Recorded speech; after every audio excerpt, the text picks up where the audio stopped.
everybody, welcome to another episode of Classic Gaming Brothers. I'm Zach. And I'm Seth. And we're the Classic Gaming Brothers. That's right. We are the Classic Gaming Brothers. That's right. That's right. That's right. It wouldn't be wrong.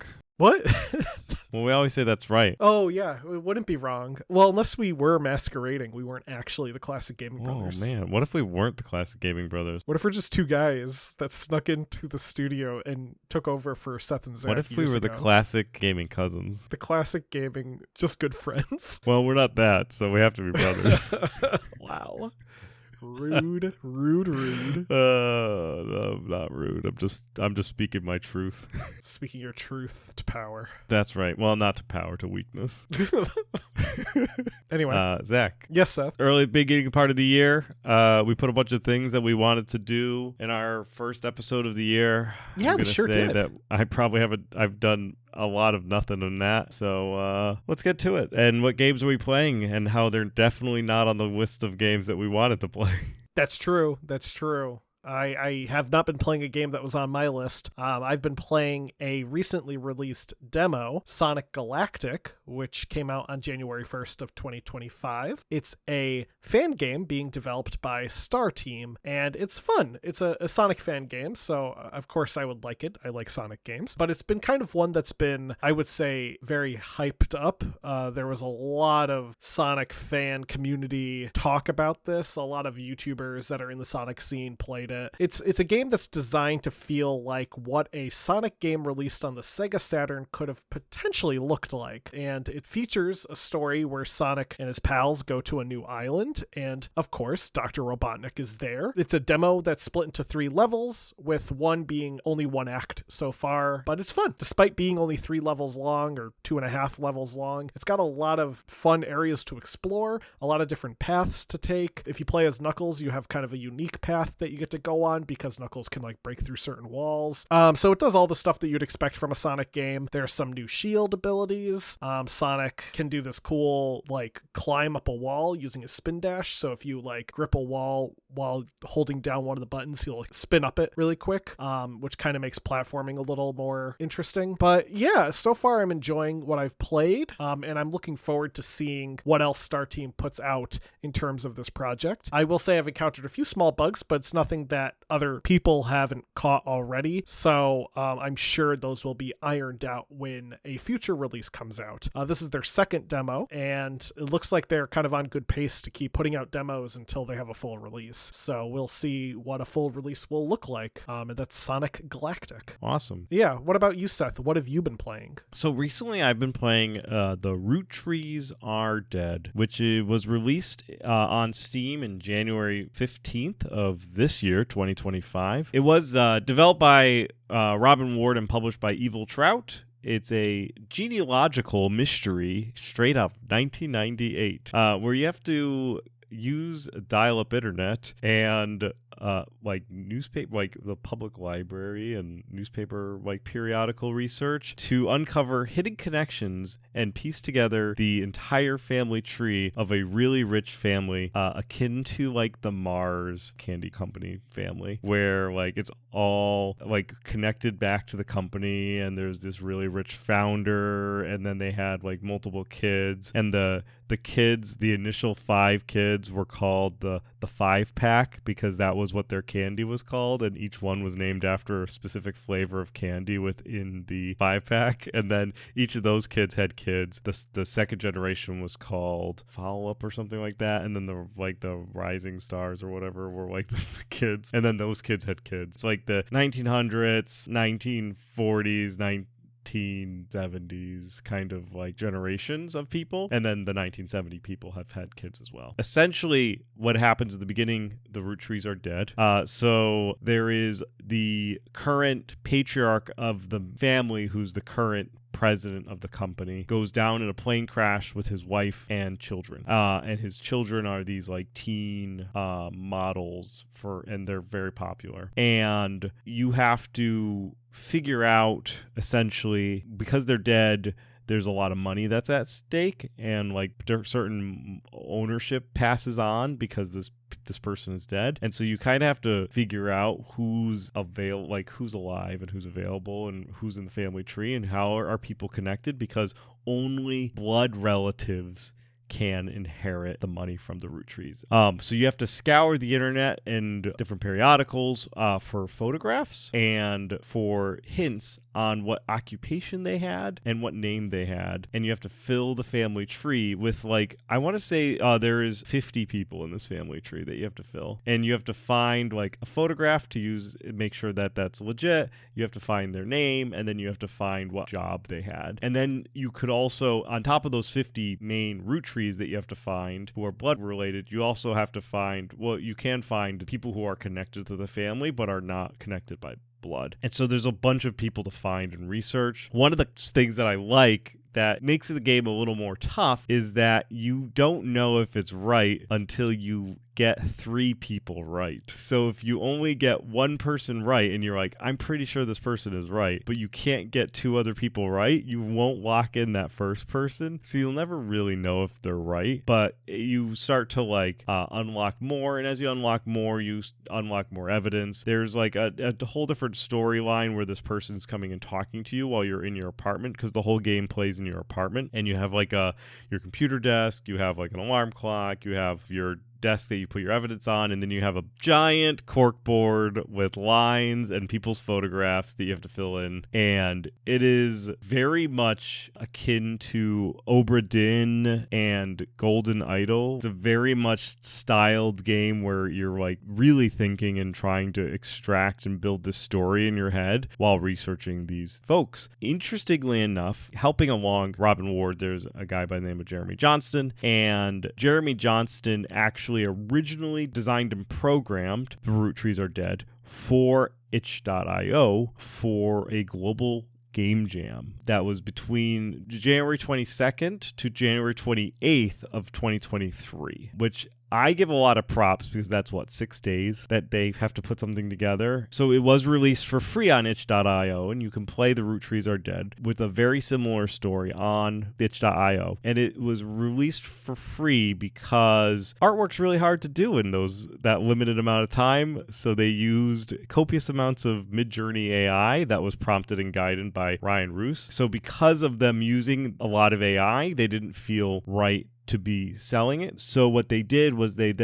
people loved it. They took it, made it fancy, took all the AI out and put in like hand-drawn portraits, and they added like real voice work and all that stuff, improved the puzzles, and then also expanded the story. So there's an entirely different like mini game that happens after also The Root Trees Are Dead. It's called Root Tree Mania, where you unlock it after you beat it, and it's an entirely new story that is not in the free version, and they just made the game a lot more snappy and fixed a lot of the interfaces. I feel like that was the right decision. Like I 100% supported what they did. I understand why they used AI art for it when it's a 6-day project. I also appreciate that they like went back and was like, in order for us to profit off this, we need to make like it legit. And it came out of the University of Advancing Technology, which I have a friend who attended that college. And the game is available on Steam at $19.99.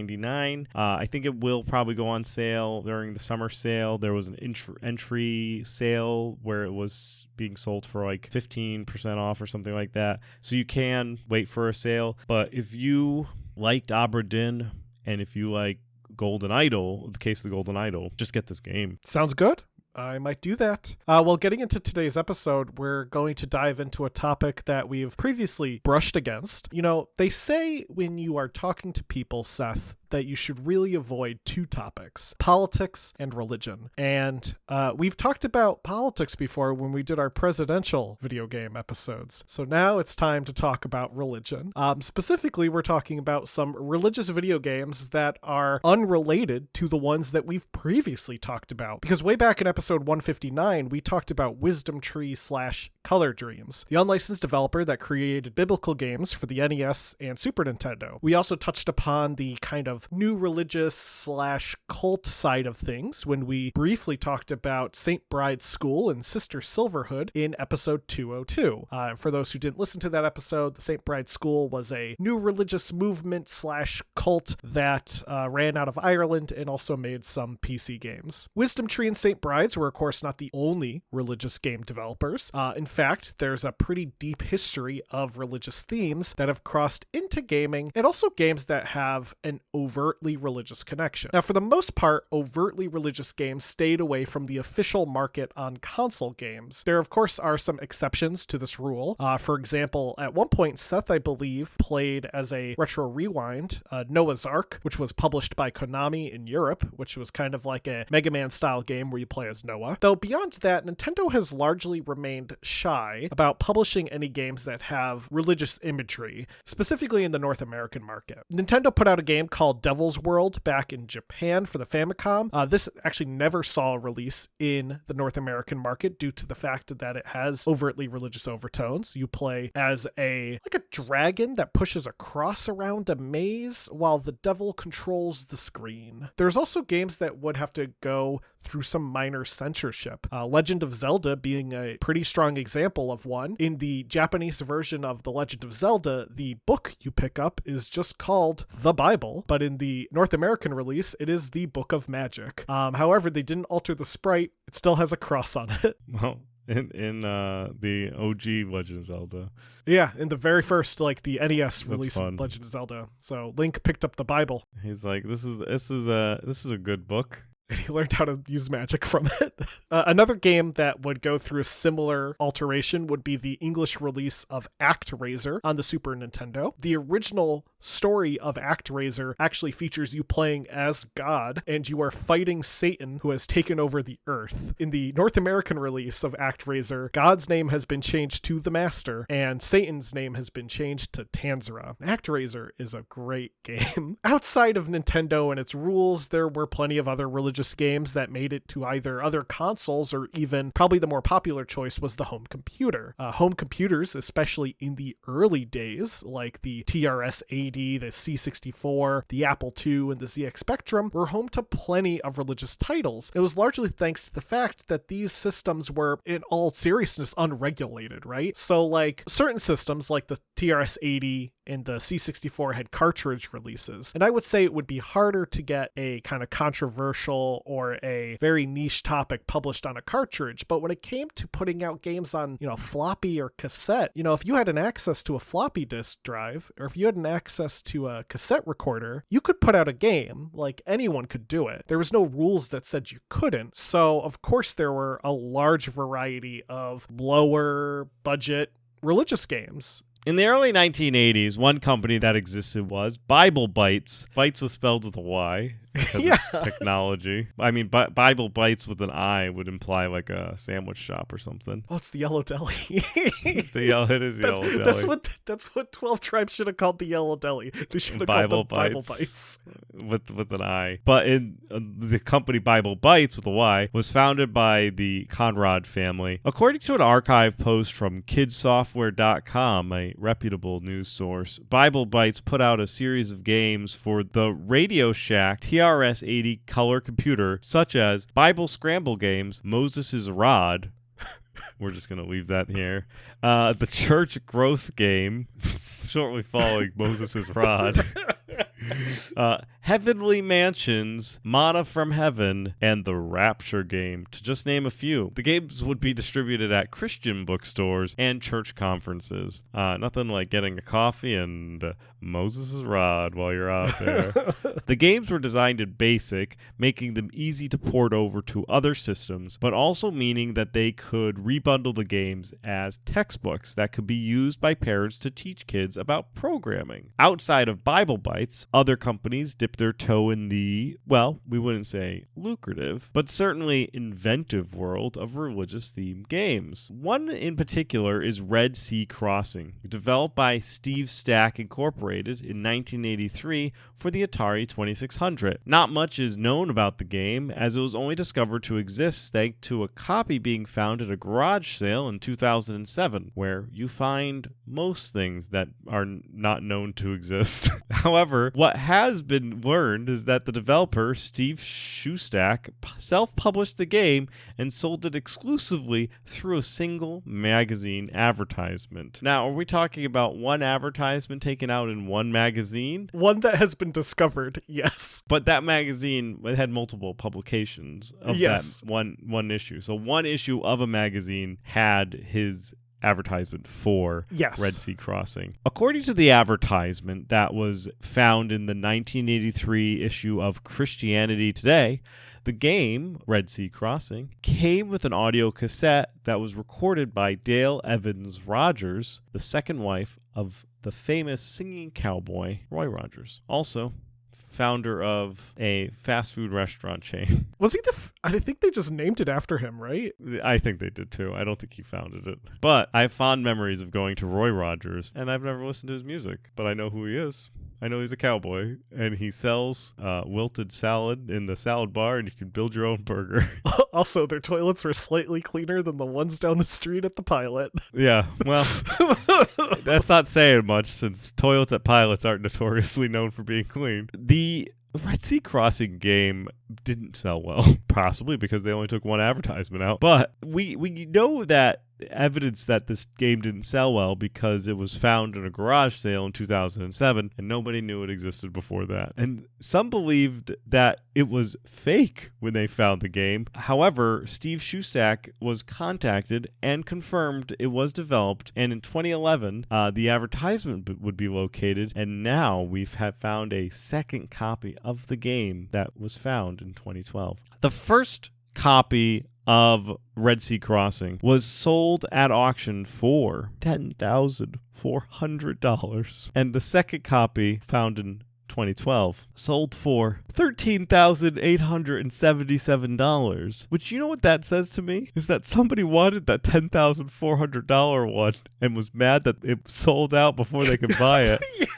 And was ready to pay full ticket. And it's great. The game is for the Atari and is, unsurprisingly, simple, since most Atari games are relatively simple. You have to direct Moses as he parts the Red Sea, where you have to avoid seaweed, giant clams, and, of course, Ramsey II, sponsor this podcast. I love that part of the book of Exodus where it said Moses had to avoid the giant clams. The giant clams. Now, the game is timed using a fish that swims at the bottom of the screen. Bonuses are awarded whenever you collect doves or stone tablets.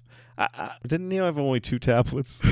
Or Moses was just picking them up. Did he have to get a collection before he did the 10 Commandments? Well, he broke those 2 that we know about, so maybe he was breaking them all the way. You know, maybe he needed enough stacks so that he could go up, break them, come back down, or come back down, break them, go back up with the additional ones that he collected during the crossing of the Red Sea, because that's where he collected his stash of stone tablets. Unsure why there's doves in the Red Sea. They drowned. If they're apparently, because if he's crossing it, they're crossing it on the ground of the Red Sea. Yeah. So it's just like the doves are just hanging out, and yeah. Simple game, but interesting nonetheless. Hence why we're talking about it. One game that we would be remiss not to mention is also based on not necessarily a Bible story. It's a story from a religious text, though, and that's Nephi's Quest. Developed by Technocrafts Unlimited in 1990, Nephi's Quest is a game based on the prophet Nephi, who is a figure in the Book of Mormon, the primary text of the Church of Jesus Christ of Latter-day Saints. According to the Book of Mormon, Nephi is the son of another prophet, Lehi. His family flees Jerusalem, and he later returns to Jerusalem to steal some tablets, and then he sets sail to a place called Bountiful, and then he goes to the Promised Land. And from my understanding of the Book of Mormon, the Promised Land is America. Oh. And Nephi would create the Nephanites, who I think are like connected to America. Now, Technocrafts Unlimited, from all information I could find, which was not much, was likely associated with the Latter-day Saints Church. Nephi's Quest appears to be the only game that they made, however. It is the only game listed on any page I could find them as a company, be it mobygames.com or Giant Bomb, which usually will put together lists of like every game a company has developed. Nephi's Quest was the only one under Technocrafts Unlimited. Not much else is posted online about them. No details on when they were founded or where they were located. However, the crew of the company is listed in the game, and there are some family members working at this company, or at least on this game. There's a Charles T. Peavy and a Joy Peavy who are listed, as well as a Steve, Roxanne, Don, and Rob Schallenberger. Now, I did a little digging. I was able to find an obituary for a Roxanne Schallenberger who was married to a Steve Schallenberger, and they lived in Utah and were married in the 70s. So, barring that this might not be the same Schallenbergers, though I did also see that they had a relative named Rob who was listed in the obituary, I think it's safe to assume Technocrafts Unlimited was Utah-based. Which makes sense if they were with the Church of the Latter-day Saints. Yes, it does. But I don't want to assume that they're Utah-based, but they are. Right. Now, the gameplay of Nephi's Quest is similar to other Quest games, actually. It's kind of like playing King's Quest, but about the Mormons. You walk around in an isometric world as Nephi, talking to various NPCs, collecting items, and replaying the story of Nephi as told in the Book of Mormon. There are various puzzles and mini games that you have to do, such as mazes, and you have to pick up certain items. There's like a whole quest where you have to pick up shoes. You have to go to like a store and buy sandals. If you can't afford to go take in the show Book of Mormon, play Nephi's Quest. It's an interesting game, I would say, because it appears to be one of the only like commercially sold games by the Church of Jesus Christ of Latter-day Saints. It's not the only video game by Church of Jesus Christ of Latter-day Saints. I think they have put out some like Flash games and stuff like that, but this is the only one that like was sold in somewhere. They did elf pin bowling, didn't they? Now, not all religious games would be adapted from a famous religious text or a story. One game, for example, Captain Bible in the Dome of Darkness, is not based on a story of the Bible or the Book of Mormon. It's in fact an original story about Captain Bible in the Dome of Darkness. It was developed by Bridgestone Multimedia Group in 1994. The game centers on a world where humans have been encased in the titular Dome of Darkness by evil anti-religious robots. A pseudo-militaristic government organized by a group called the Bible Corps manages to gain access to this Dome of Darkness and sends in the very best of the best, Captain Bible, who is a buff man that has a cross on his chest. And Captain Bible uses his trusty Bible, Sword of the Spirit, and Shield of Faith to fight the evil robots. Man, he could team up with Captain Novolin, and then they can go fight diabetes afterwards. That's right. Captain Bible's an odd game, I would say. It's an adventure game. It has these large, colorful sprites. It's not a bad-looking game. The way you play it is you enter the Dome of Darkness and you explore different levels of this dome, and you collect Bible verses by plugging your computer Bible into different terminals. You then occasionally get confronted by the robots, and the robots will provide you with a statement, and you have to contradict their statement by using a verse of the Bible. And when you do that, you destroy the robot, but if you don't, Captain Bible gets comically shot with a large energy sphere, and you have to redo the level. It's kind of like Math Blasters, except without the power of math, with the power of scripture. Yeah, exactly. It's very similar to Math Blasters. I feel like it's like a Pajama Sam's meets Math Blasters set in like a Darkness Zone. Yeah.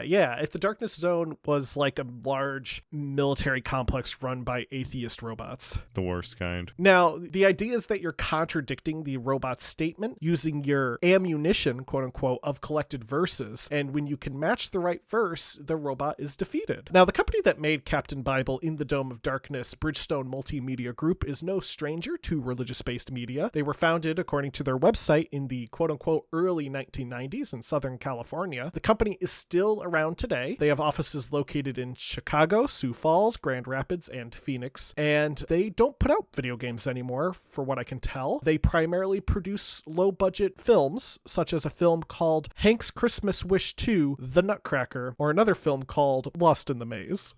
Both of those sound like they didn't have a lot of budget. They have a movie advertised on their website called The Christmas Letter, and it in fact stars Chevy Chase and Randy Quaid. Oh. After they're done working? It's like current Chevy Chase and Randy Quaid. Oh, all right. As the later part of the 1990s rolled on through, so did new types of video games like Doom and Quake. These games were often, as we noted before, marked with controversy. Some companies like Wisdom Tree put out games like Super 3D Noah's Ark, which acted as a first-person shooter and built in the Wolfenstein engine, but brought a Christian theme and non-violence to the genre. And we have an episode on Wisdom Tree? We do. Somewhere in our archives. So if you're interested in Super 3D Noah's Ark and other Wisdom Tree-like games, feel free to go back into the archives to find the Wisdom Tree episode. I think it is just called Wisdom Tree. Yeah, I think it's Wisdom Tree / Color Dreams, because Color Dreams Dreams, that's right. It's the same company. They just they had a different branding. Another early first-person shooter with a Christian theme was Saints of Virtue, developed by Shine Studios in 1999, and which started in 1997. A group of 3 developers decided they wanted to tap into the Christian game market and began work on the development of the game that would become Saints of Virtue. One developer on the project was Dave Slayback, former programmer with Sierra, and another, Michael Ulrich, reportedly would later go to work at 2K Sports. The game Saints of Virtue was built in 3D Game Studio in a period of about 6 months. You play as an individual seeking to become a Saint of Virtue. As you explore the world around you, you are confronted with negative moral choices that are represented by floating masks. You must destroy these with your sword of the spirit that shoots blue energy bolts. The game features some very strange 3D FMV sequences that set up the story for the game. On release, the game would sell around 15,000 copies, primarily once again being sold in Christian bookstores. The game was also distributed via Shine Studios' official website before they discontinued support in 2014. Another company, Eternal Warriors, released a similar game in 1999, The War in Heaven. The company Eternal Warriors was founded in 1996. According to their archived website, the founder was Theodore Beale, and he stated that he wanted to develop Christian video games and realized after attending a gaming conference that there weren't any that capitalized on 3D graphics. Theodore himself noted that it was a niche marketplace. Theodore was not one without controversy, with a Wall Street Journal article calling him the most despised man in science fiction, and reportedly he is both a person that is a white supremacist and doesn't support the women's right to vote. The War in Heaven sold a few copies, with 4,000 reported being sold by March 2000 and reaching 10,000 by October of the same year. The game would be scored pretty poorly, however, with All Game Guide giving it a 1 out of 5, Absolute Games ranking the game at 20%, and one review from the Washington Post said there is more activity in Sunday school than in this game. It's a pretty good burn. In the game, you take on the role of either the divine or the fallen, and you do combat against the other faction. The game is played in a first-person perspective as you explore various locations that are supposed to represent heaven and hell. The entire time, a very serene ambient music plays in the background.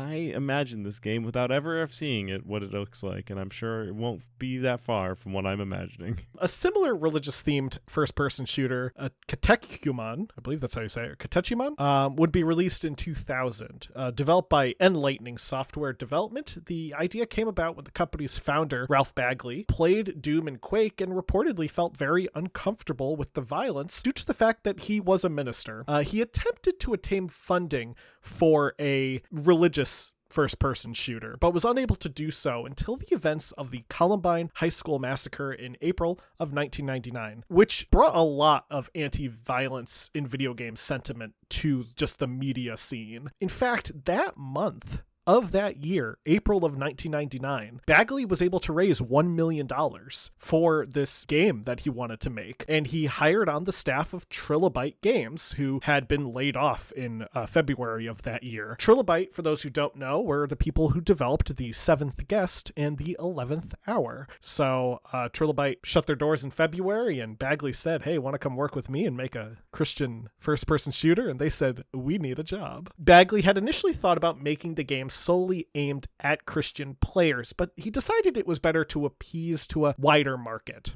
He also opted to not make the game non-violent.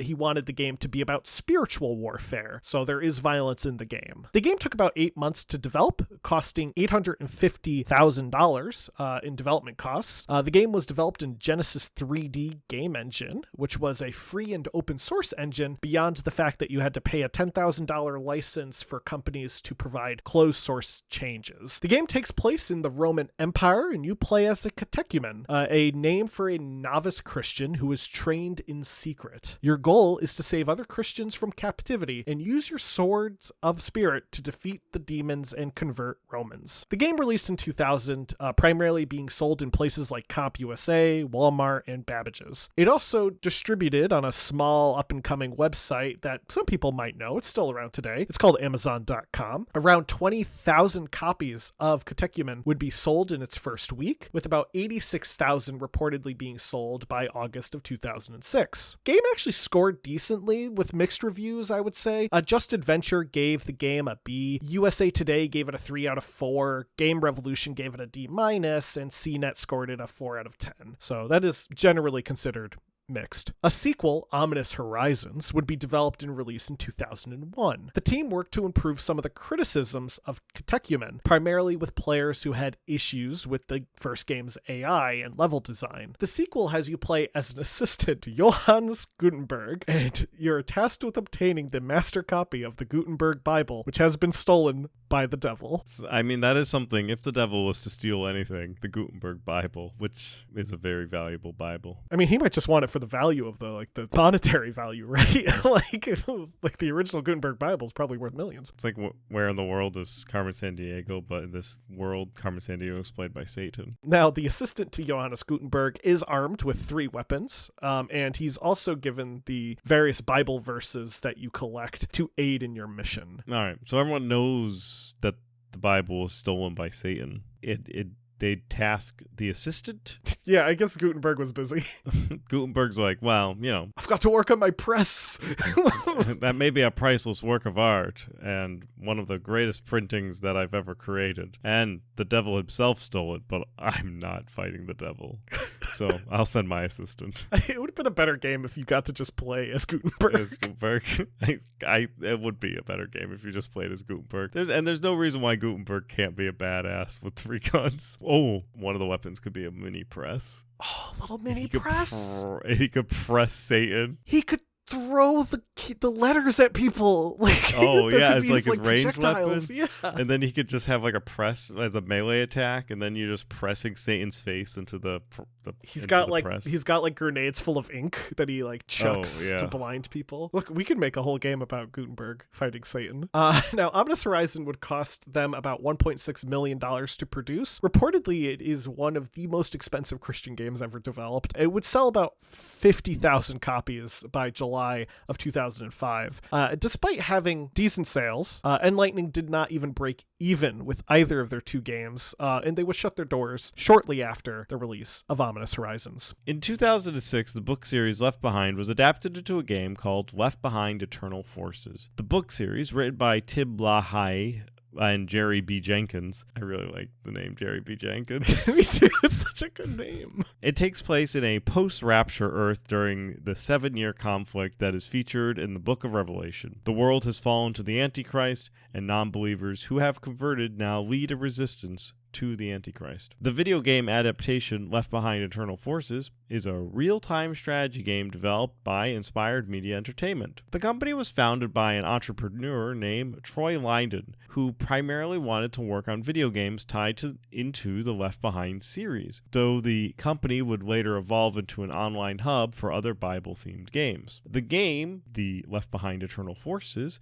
is a real-time strategy where you play as members of the Tribulation Force. You have to fight against the forces of the Antichrist and convert neutral or Antichrist allied civilians. The game encourages players to use conversion rather than violence. If you do kill a unit, your spirit will drop. The game features multiplayer, with players being able to play as either the Tribulation Forces or the global community of peacekeepers, which is the GCP, or the Army of the Antichrist. Now, the game caused some controversy on release. One came from Jack Thompson, a former attorney and frequent critic of violence in video games, who noted the game is about killing people for their lack of faith. This would lead Thompson to actually break any connections with the publisher of the Left Behind series. To be fair, Command & Conquer, which came out prior to this game, was about killing people for Tiberium.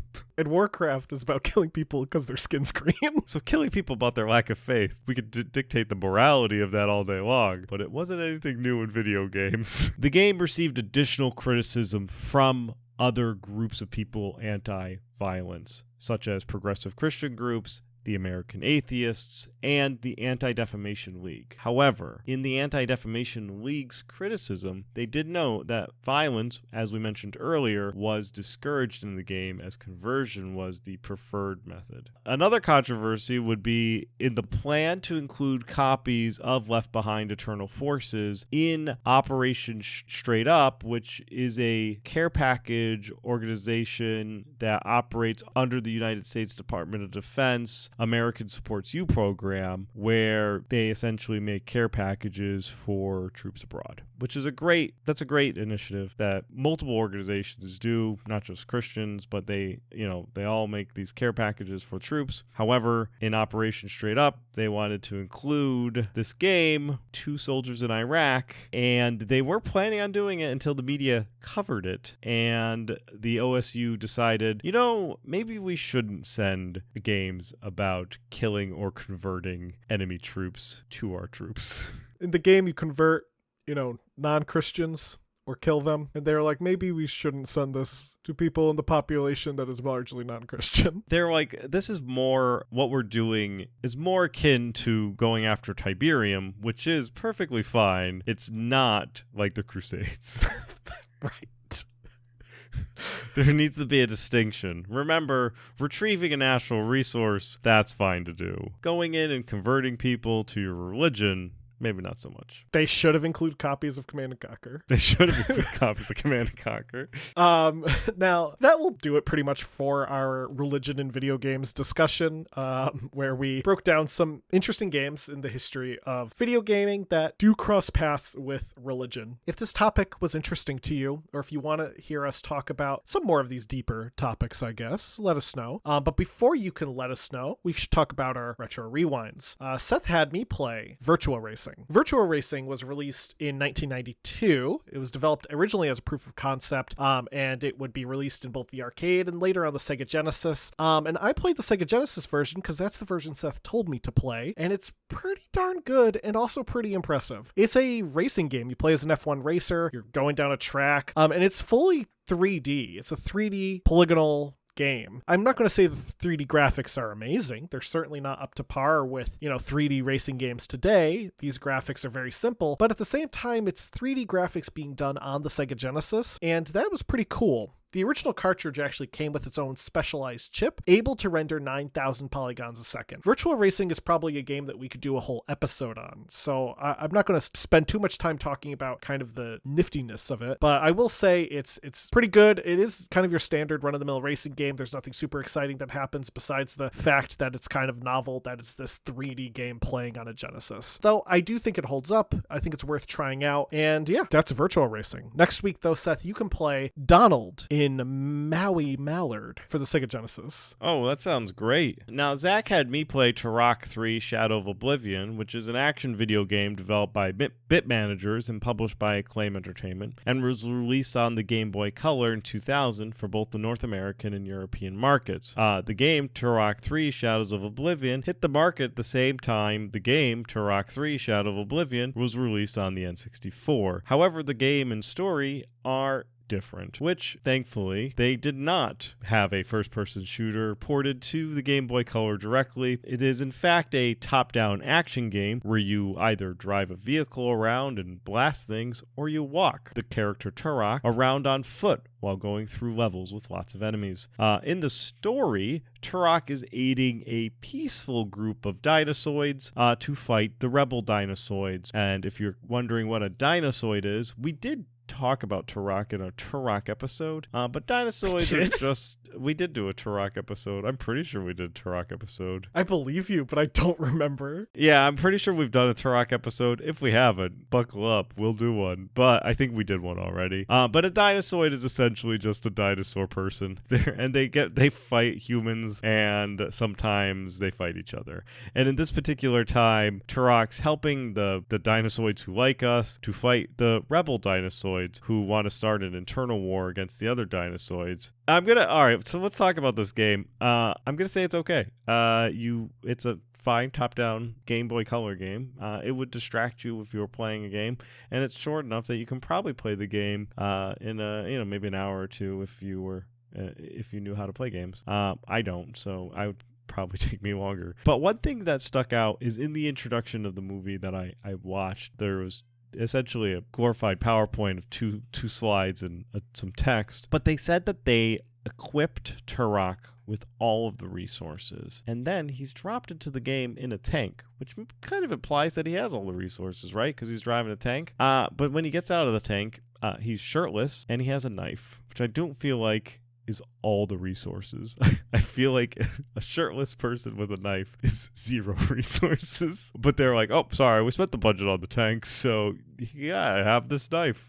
Anyway, the game plays well enough. If you want a complimentary Turok game to go along with your N64 playthrough, it's a decent game that's relatively short. Next week, Zach, you can play Kirby's Dream Course for the SNES. Sounds good. I will. Well, thank you everyone for listening to this episode. If you have any memories of playing an interesting religious-themed video game, let us know. You can do so by emailing us at classicgamingbrothers@gmail.com. We're available wherever podcasts can be found, be it iTunes, iHeartRadio, or Podbean. We're available on social media, be it Facebook or Blue Sky or whatever. Just look us up as Classic Gaming Brothers or CG Brothers Pod. I'm sure you'll find us somewhere. And visit our website, www.classicgamingbrothers.com. And hey, if you enjoyed this type of episode, if you want to hear us do these kind of like themed episodes of video games that focus on a niche topic, let us know. And of course, always email us. With that being said, though, Seth, am I forgetting anything? Don't play games like my brother. And don't play games like my brother. I've been Seth. And I've been Zach. And we've been the Classic Gaming Brothers. That's right. That's right.